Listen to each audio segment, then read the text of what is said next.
The breach of the dam is a disaster, the consequences of which will become clearer as the water levels in the surrounding lands rise and those in the reservoir fall.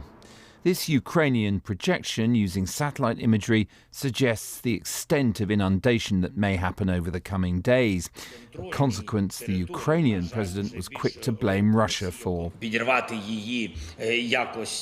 It is physically impossible to blow it up somehow from the outside by shelling. It was mined by the Russian occupiers, and they blew it up. Predictably enough, Russia has denied it. Aiming to prevent the offensive operations by the Russian army on this section of the front line, the Kiev regime committed an act of sabotage, or rather a terrorist act. With its key position, the dam is, or was, an energy source, a vital reservoir of drinking water, and the bridge over it, a military choke point. Images from before the collapse show the road over it had been damaged in 2 places. By yesterday, though, the road at one of those spots had collapsed, and it looked like it was getting worse. This footage, taken by Russians heading across last summer, shows the impact of Ukrainian artillery fire aimed at interdicting traffic. As they abandoned Kherson on the northern bank last year, the Russians blew up a road section.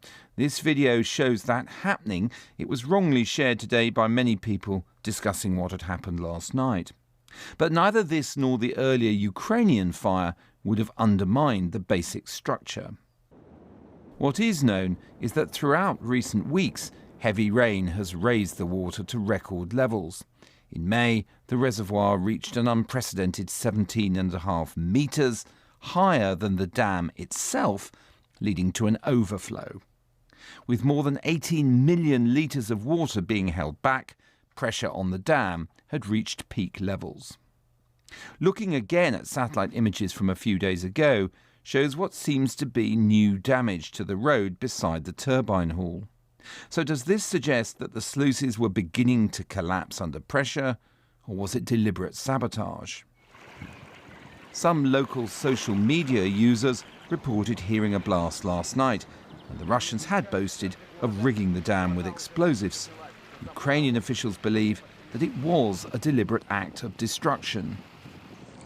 Images of the neighbouring town of Kharkova flooded today, and of the area around the dam do not suggest damage to nearby buildings, so the idea of a very large explosion isn't that credible either. Was the bang heard by locals the dam giving way? Given that the area south of the dam was a possible avenue for a Ukrainian advance towards Crimea, Russia appears to have a strong motive to flood that territory by blowing the sluices. Did they perhaps attempt to do that, but miscalculate the effect, leading to the collapse of the entire structure? And now that widespread flooding is taking place, there are disastrous consequences for people and livestock caught by the rising waters.